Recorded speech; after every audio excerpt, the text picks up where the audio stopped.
여호와께서 모세에게 이르시기를 내가 이제 한 가지 재앙을 바로와 애굽에 내린 후에야 그가 너희를 여기서 내보내리라. 그가 너희를 내보낼 때에는 여기서 반드시 다 쫓아내리니.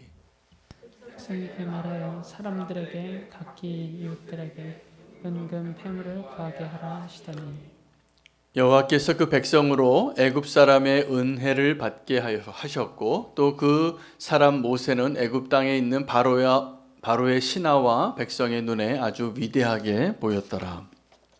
모세가 바로에게 이르되 여호와께서 이와 같이 말씀하시기를 밤중에 내가 애굽 가운데로 들어가리니 애굽 땅에 있는 모든 처음 난 것은 왕위에 앉아 있는 바로의 장자로부터 맷돌 뒤에 있는 몸종의 장자와 모든 가축의 처음 난 것까지 죽으리니. 애굽 온 땅에 전무후무한 큰 부르짖음이 있으리라. 그러나 이스라엘 자손에게는 사람에게나 짐승에게나 개 한 마리도 그 혀를 움직이지 아니하리니 여호와께서 애굽 사람과 이스라엘 사이를 구별하는 줄을 너희가 알리라 하셨나니. 왕의 이 모든 신하가 내게 내려와 내게 절하며 이르기를 너와 너를 따르는 온 백성은 나가라 한 후에야 내가 나가리라 하고 심히 노하여 바로에게서 나오니라. 여호와께서 모세에게 이르시기를 바로가 너희의 말을 듣지 아니하리라. 그러므로 내가 애굽 땅에서 나의 기적을 더하리라 하셨고. 함께 읽겠습니다. 모세와 아론이 이 모든 기적을 바로 앞에서 행하였으나 여호와께서 바로의 마음을 완악하게 하셨으므로 그가 이스라엘 자손을 그 나라에서 보내지 아니하였더라. 아멘. 하나님의 말씀입니다. 출애굽기에 위대한 사건이 그 홍해를 건너는 것인데, 그 홍해를 건너기 전에 하나님이 그 10가지 재앙 가운데 오늘 그 모세를 통하여 행하시는 마지막 재앙에 해당되는 본문이 되겠습니다. 그 10번째 재앙은 장자의 죽음입니다. 그런데 이 장자의 죽음인 10번째 재앙과 그 앞에 있는 9가지의 재앙은 좀 확연히 다른 차이가 있습니다. 그 차이가 뭐냐 하면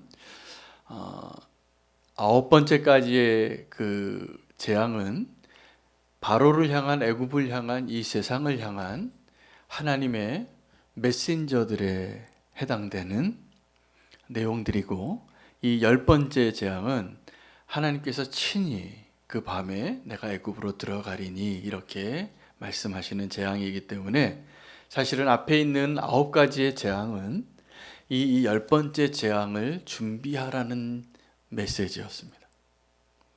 그런데 그 하나님의 경고를 듣고도 여전히 바뀌지 아니하고 회개하지 아니하는 그 모습이 마치 마지막 날에 주님이 다시 이 땅에 오시는 그 날에도, 주님의 날이 임할 때, 심판의 날에 임할 때에도 사람들이 그 고통과 그 두려움과 그 재앙 가운데에서도 회개하지 않는다는 겁니다.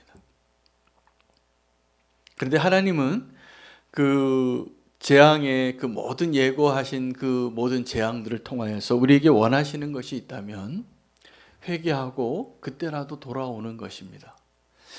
그 하나님의 때가 차면 그날이 임할 겁니다. 지금 저와 여러분도 이 출애굽기에 기록되어져 있는 10가지 재앙의 그 심판의 순차적인 그 과정 가운데 우리도 동일하게 서 있는 것을 아십니까? 지금 우리가 하나님이 예고하신 그 하나님의 그 심판의 하나님 나라가 임할 때, 또 이 땅의 마지막 날이 임할 때 어떠한 일이 있을 것이다 라고 말씀하시고, 우리가 성경을 읽을 때마다 구약을 읽든지 신약을 읽든지 사실은 그 종말에 대한 하나님의 메시지, 그 때가 참에, 그 때가 이르기 전에 우리가 어떻게 돌이켜야 하는가를 기대하시면서 우리가 그 성경을 읽고 하나님 앞에 예배하기를 원하시는 것입니다. 오늘 이 하루도 바로가 맞이했던 그 하루하고 다르지 않습니다.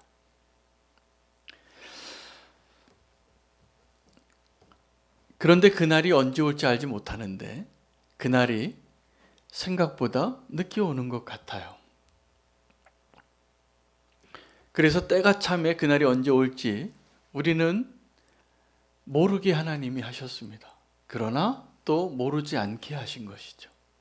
언제 올지, 하나님의 때가 온전히 임할지, 언제 그 하나님의 때가 정확하게 그 시와 때에 대해서는 우리가 모르지만 그 때가 올 것이고, 종말의 때가 오고 하나님의 심판의 때가 오고, 또 그 때가 오기 전에 어떠한 가정이 어떠한 일들이 있을 것인가에 대해서 성경은 구약에도 말씀하시고 신약에도 말씀하시고 예수님 자신도 말씀하셨습니다. 하나님의 때가, 그 때가 참회라고 했을 때 그 때가 찬다라는 것은 하나님의 기다림을 의미합니다. 하나님이 인내가 크셔서 우리가 여전히 하나님의 뜻에 합당하지 못한 모습으로 있는데 기다려 주시는 거예요.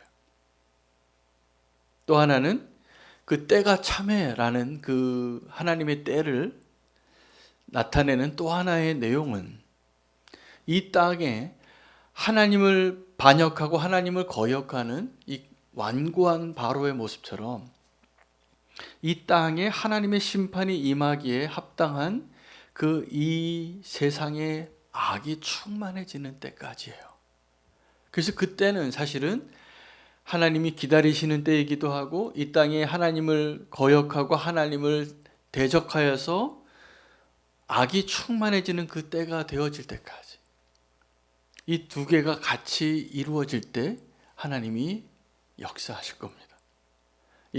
오늘 이 출애굽기에 있는 내용도 이 두 가지를 다 포함하고 있는 그 때를 향하여 가고 있는데, 이 10번째 재앙이 때가 참회예요.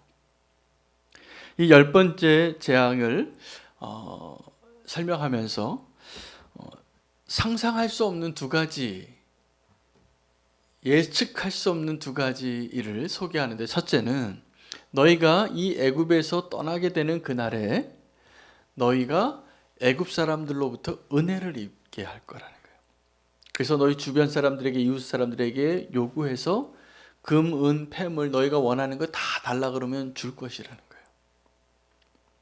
이 세상에서 그 전리품을 다 얻고선 가게 됩니다. 그래서 사실은 이 광야에서 이스라엘 백성들이 성막을 지을 그 재료는 다 이때 애굽에서 들고 나온 거예요.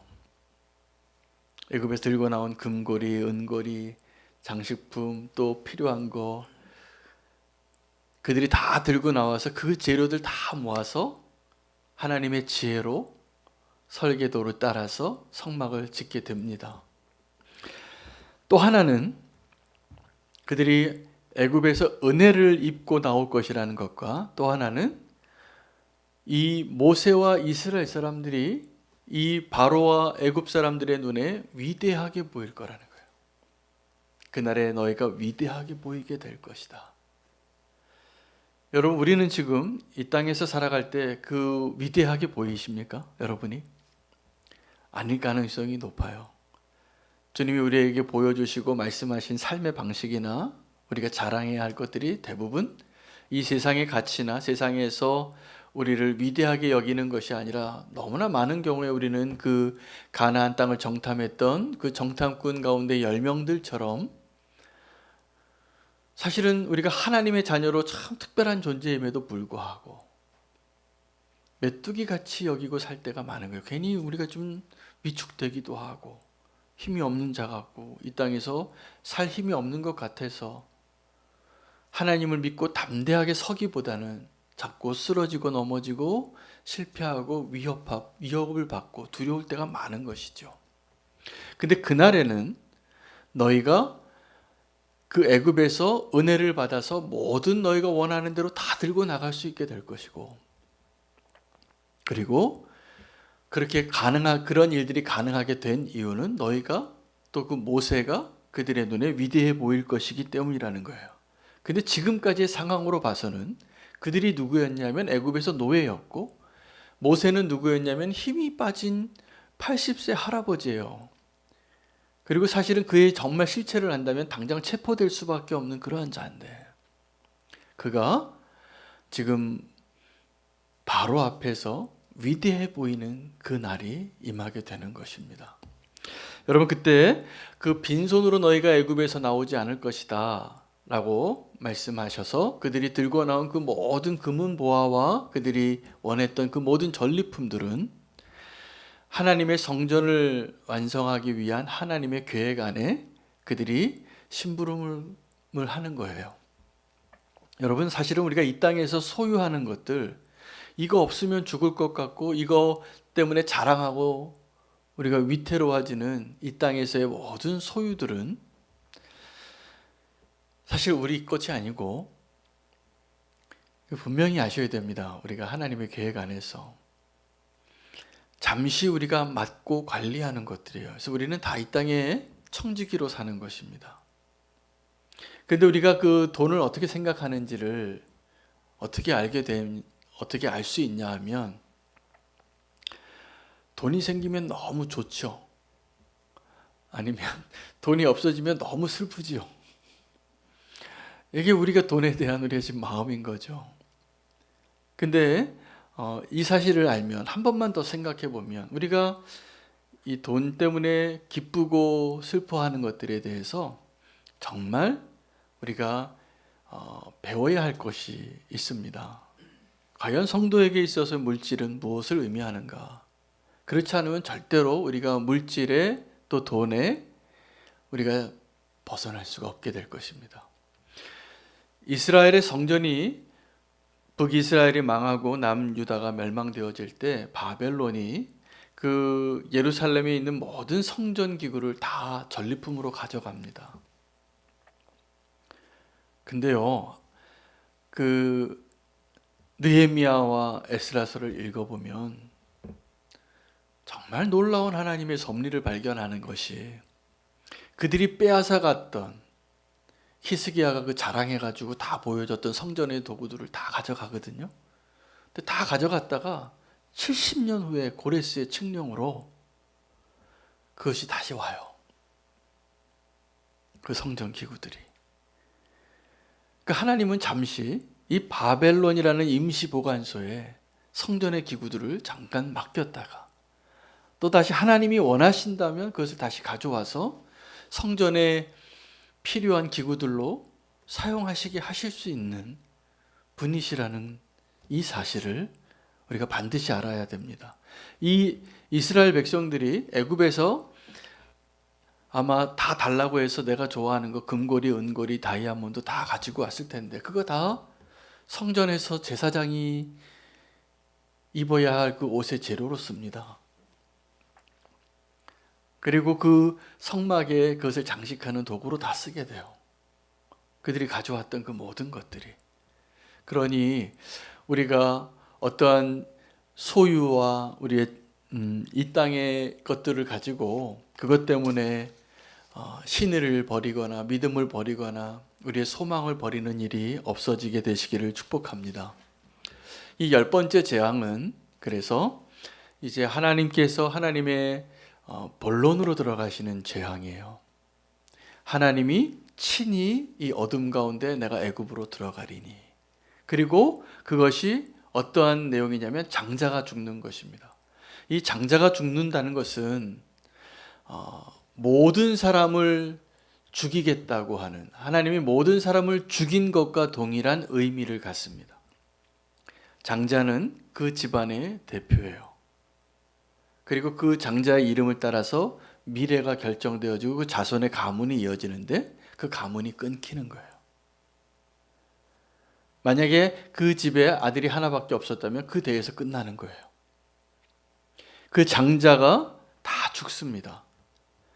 바로의 집에서부터 맷돌 위에 있는 그 종의 집에까지, 그리고 그 애굽 사람들의 가축들의 모든 장자까지 다 죽임을 당하는 건데, 하나님의 은혜로 나머지 가족들은, 나머지 자녀들과 나머지 식구들은 죽지 않고 살아남게 되지만, 하나님의 이 10번째 재앙은 하나님의 심판이에요. 다 죽게 되리라. 여러분이 하나님의 심판에 피해 나갈 자가 없고, 사실은 하나님의 은혜로 장자를 상징적으로 죽인 거죠. 상징적으로 다 죽이는 건데 장자를 죽임으로 그 하나님의 심판을 보여주신 거예요. 그래서 통곡이 올라갑니다. 엄청난 통곡이. 다 죽으니까. 근데 그 하나님의 심판이 임하는 그날에 하나님께서 뭐라고 모세에게 얘기하셨냐면, 그날에 이스라엘 가운데는 아무도 장자가 죽지 않을 것이고 한 마리의 개도 혀를 함부로 놀리지 못하게 하리라. 너희는 털끝 하나 건들지 않을 것이다. 여러분, 심판의 의미는 심판받는 자는 다 죽는 겁니다.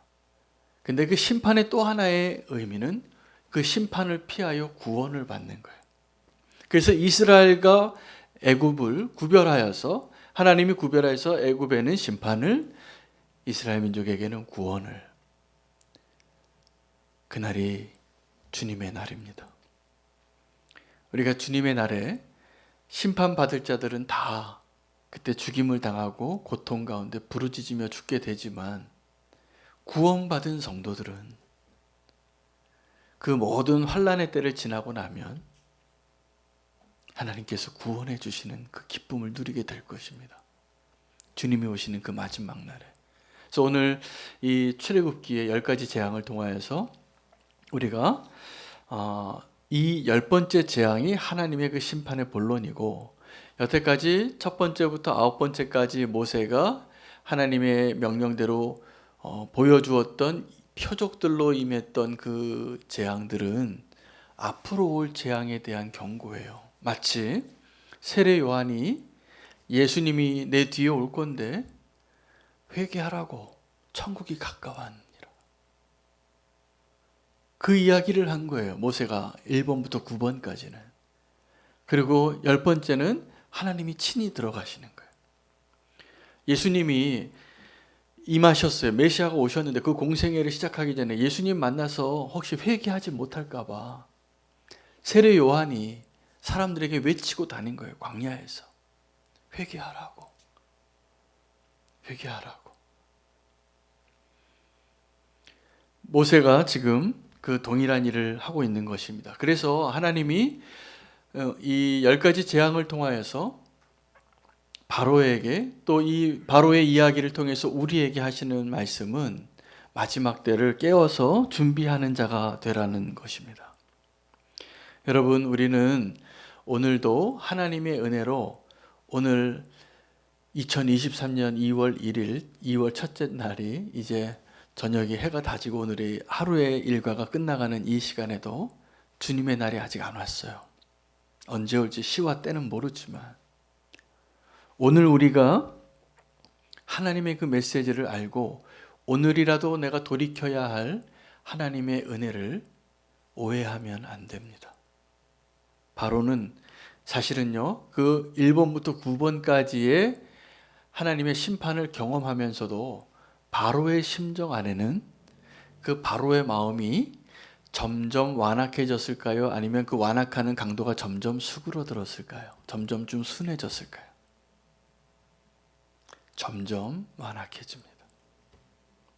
아마 첫 번째 이적을 보고서는 아마 가장 마음이 떨렸을 거예요. 근데 그것이 반복되어지는데 두 번째 재앙에도 내가 살아있네, 세 번째 재앙에도 남아있는 게 있네, 내가 숨쉴만 하니까 그 재앙을, 하나님의 경고를 받으면 받을수록 악인의 심령은 어떻게 되냐 하면 더 완악해집니다. 그래서 거짓말쟁이 양치기 소년의 이야기를 듣는 것처럼 주님이 오신다 그랬는데 안 오네? 적그리스도가 나타나서 여기 있다 저기 있다 이런 이야기를 들으면 들을수록 우리에게는 어떠한 내성이 생길까요? 또 적그리스도, 또 이단이 하나 나타났네, 그럴 겁니다 아마.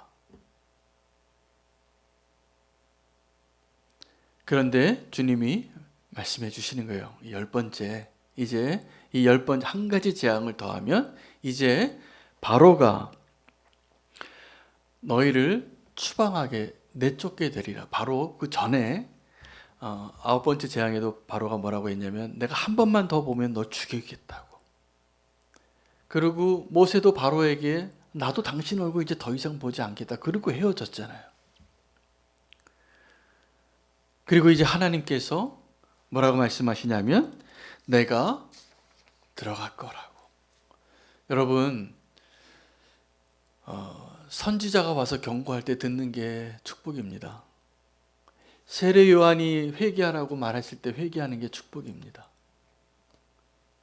우리가 하나님을 만나고 우리가 예수 그리스도를 만났을 때 그 기회를 놓치면 정말 두려운 일을 경험하게 될 것입니다. 그 이스라엘 백성이 그들에게는 어떤 존재가 되냐 하면 감당할 수 없는 자가 돼서 이제 내쫓고 싶은 자가 되는 거예요. 마치 언약궤가 블레셋 지경에 들어갔을 때 그들이 감당할 수 없어서 7개월 만에 다시 돌려보냈던 거예요. 오늘 이 본문은 그 사무엘상의 언약궤 본문하고 평행선을 이루는 본문입니다. 똑같아요, 메시지가. 하나님의 임재하심에 대해서 감당할 수 없는. 그래서 이 세상에서 우리 성도의 존재는 세상이 우리를 감당할 수 없는 존재로 되어지는 것이 정상입니다. 여러분, 우리 성도의 이름들은 대부분 맨 처음에 어떻게 불려졌냐 하면 다 조롱하고 멸시받던 이름들이었던 것을 아셔야 됩니다. 그리스도인이라는 이름은 사도행전에서 처음 안디옥에서 불려졌습니다. 그리스도 따라가는 사람들, 그리스도 같은 사람들, 예수쟁이들, 우리나라로 요즘 우리 표현하면 그렇게 경멸하던 표현이었는데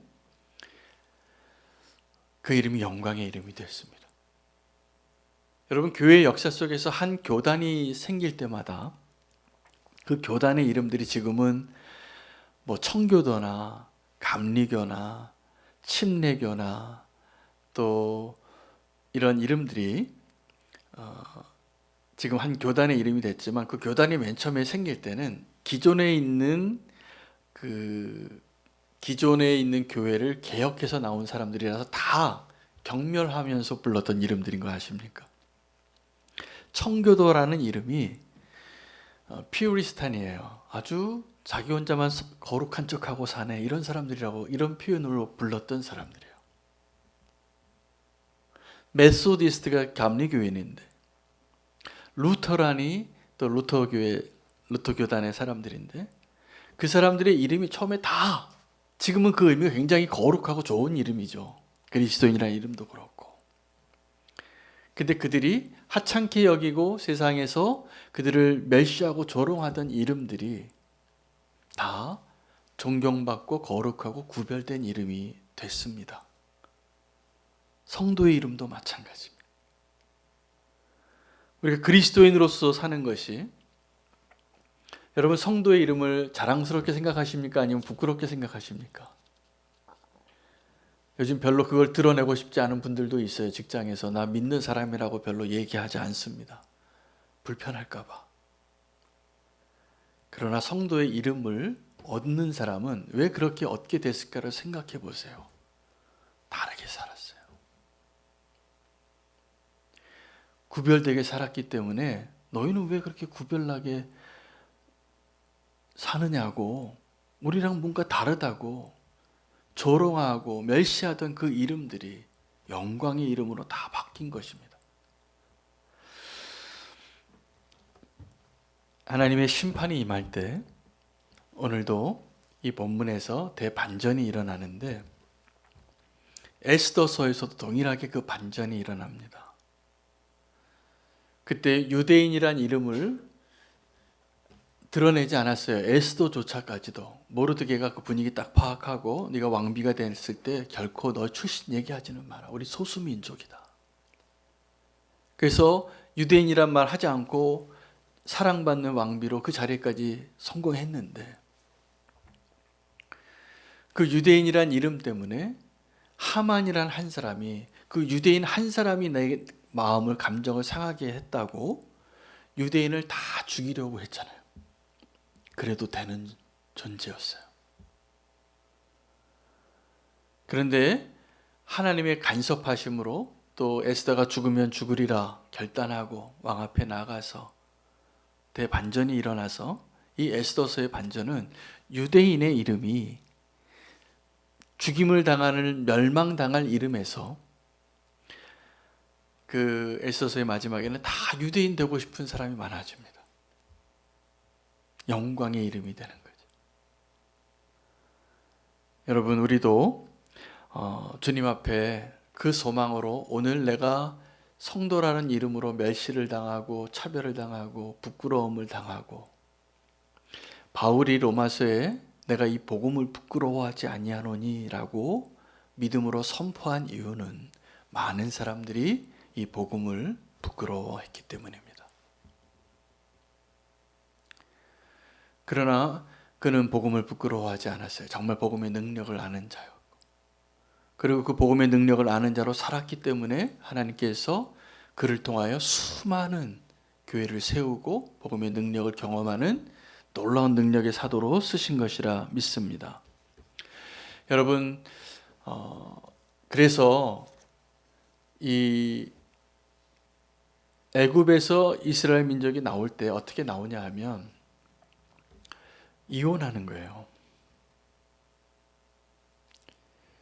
이전에는 거기서 종으로 있었고 그들도 사실은 거기서 떠날 생각을 감히 할 수도 없었고 그렇게 살아오는 것이 당연한 것으로 여겼는데, 하나님은 그들을 자유케 하기 위하여 애굽에서 그 바로의 손에서 보냄받는 자가 되게 합니다. 쫓겨나게 되리라. 너희가 쫓겨나게 되리라. 근데 이것이 뭐냐 하면 너희가 이 세상에 멸시를 당하고 쫓겨나가는 것이 되지만 너희가 나올 때 많은 것을 다 가지고 나오고 은혜를 입게 하고, 그리고 그것이 축복이 되리라고. 여러분, 그래서 보냄받은 자의 축복은 첫 번째, 세상에서 성도라고 사는데, 성도가 세상에서 핍박받는 것이 지극히 정상입니다. 그런데 우리는 세상에서 성도로서 인정받고 이 세상에서의 그 영광을 얻기 위하여 내가 살아가려고 한다면 오늘 이 보냄받은 자의 축복을 누릴 수 있는 존재는 아닙니다. 이 세상에서도 성공한 성도들이, 믿음의 사람들이 있죠. 요셉이라든지 다니엘이라든지 모르드게라든지 아브라함이라든지, 아브라함도 사실은 나그네로 살았기 때문에 그런 존재는 아니었습니다. 그러나 이 세상에서 높임을 받는 그리스도인이 되는 것, 이것이 우리의 사명일까 한번 생각해 보셔야 합니다. 근데 우리가 성도로 살면서 내 자신이, 우리 교회가, 또 내 자녀가 이 세상에서 영광을 얻고 성공하고 명예를 누리고 그 영광을 얻는 것을 기뻐하고, 근데 그렇게 되기 위해서는 성도가 이 세상의 방식을 따르는 길과 하나님께서 다니엘처럼 요셉처럼 또 모르드게처럼 이렇게 높여주셔서 하나님이 행하시는 일들이 가능한 방식이 있습니다. 근데 하나님이 높여주시는 그 방법에는 하나님이 그와 함께해서 형통케 하심으로 그 일이 가능했지, 내가 세상의 방식을 따라가서 그렇게 되어진 것은 하나도 없어요. 이 세상에서는 오늘 이 10번째 재앙으로 이제 다시는 얼굴을 보지 않고 하나님께서 그 애굽에 들어가심으로 심판이 임하고 모세가 위대해 보이고 하나님의 그들에게 은혜를 받는 자가 돼서 쫓겨나게 되어지는 것, 그것을 다르게 표현하면 보냄받은 자라는 거예요. 그들을 쫓아 내가 너희랑 도저히 함께 할 수 없다고. 그 블레셋 사람들이 그 언약궤를 7개월 동안 품어보려고 했는데, 소유해 보려고 했는데 재앙만 임하니까 어떻게 이 언약궤를 내보내야 하는가, 그 고민을 하고 보냈잖아요.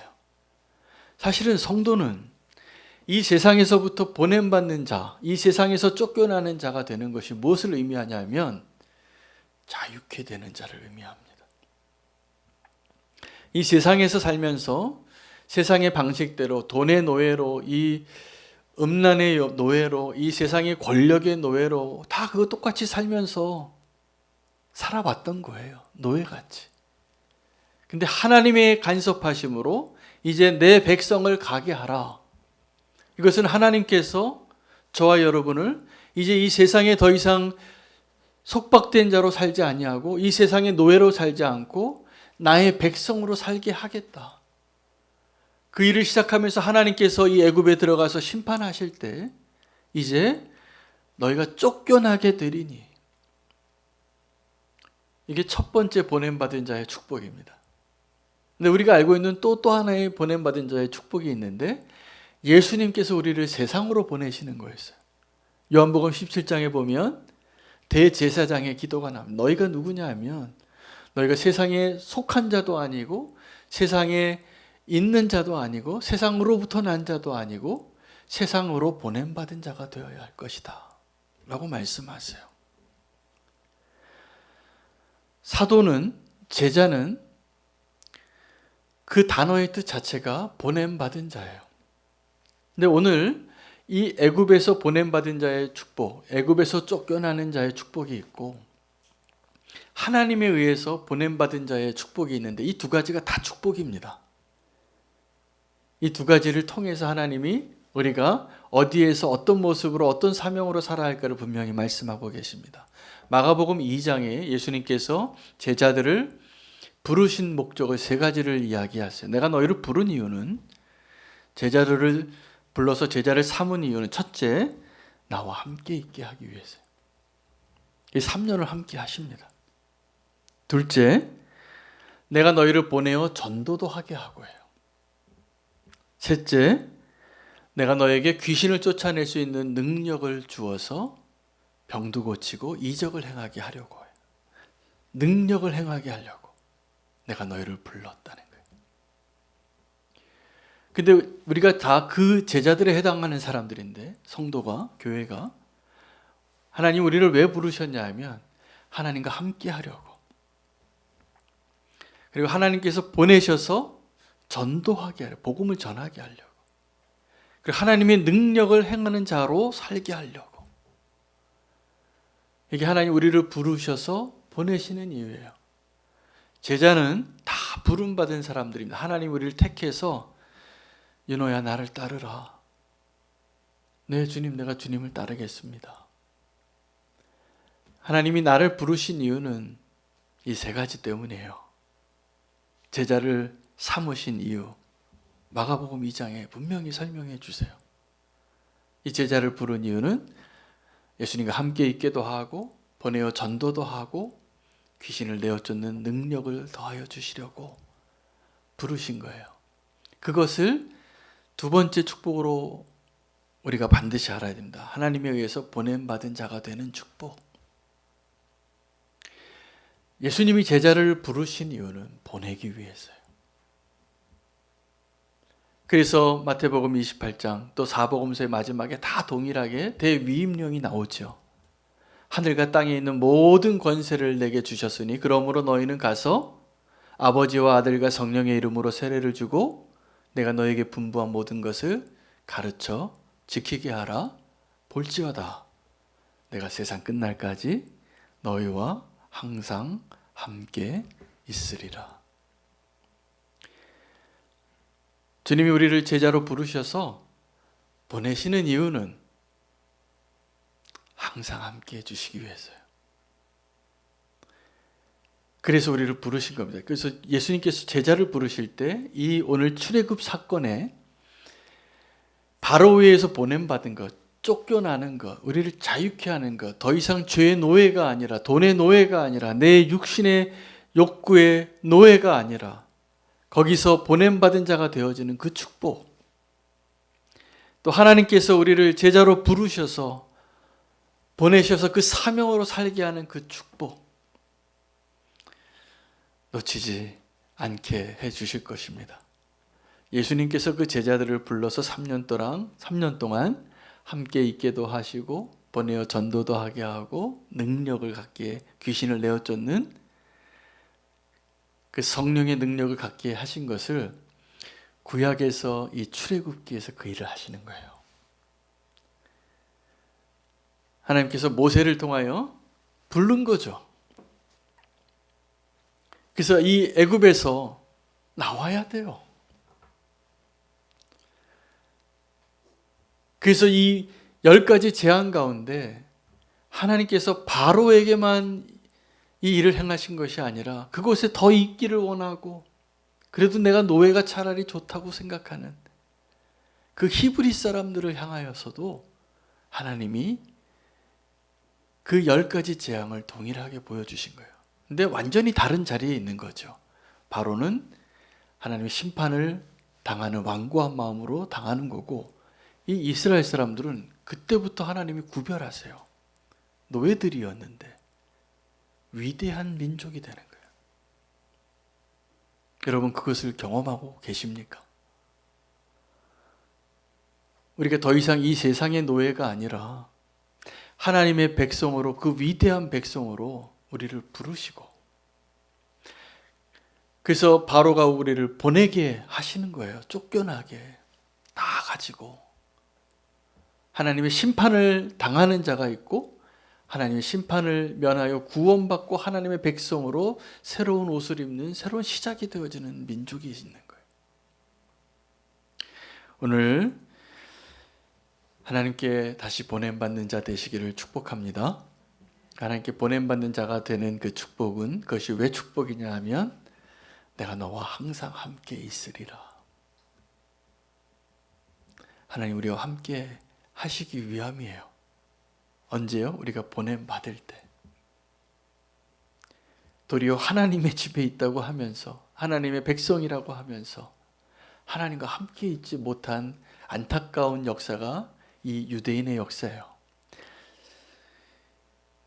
에스라가 정리한 내용도 그렇고, 초대교회가 시작되어질 때 베드로가 설교한 내용도 그렇고, 스데반 집사님이 요약한 것도 그렇고, 그 이스라엘 백성이 하나님과 함께 있는데 신실하지 못했다는 거예요.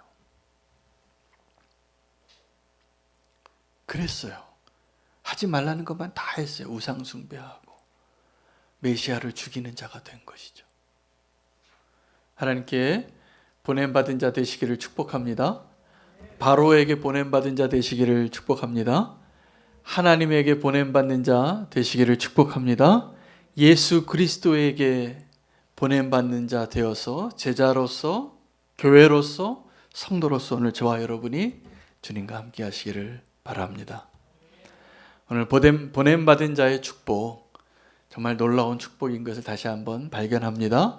오늘 말씀 붙잡고 하나님 우리를 부르셔서 보내는 자가 되어서 주의 제자로 살기를 결단하는 시간 갖기를 원합니다. 함께 오늘 말씀 붙잡고 결단하며 주님께로 나아가겠습니다. 함께 주의 이름 부르고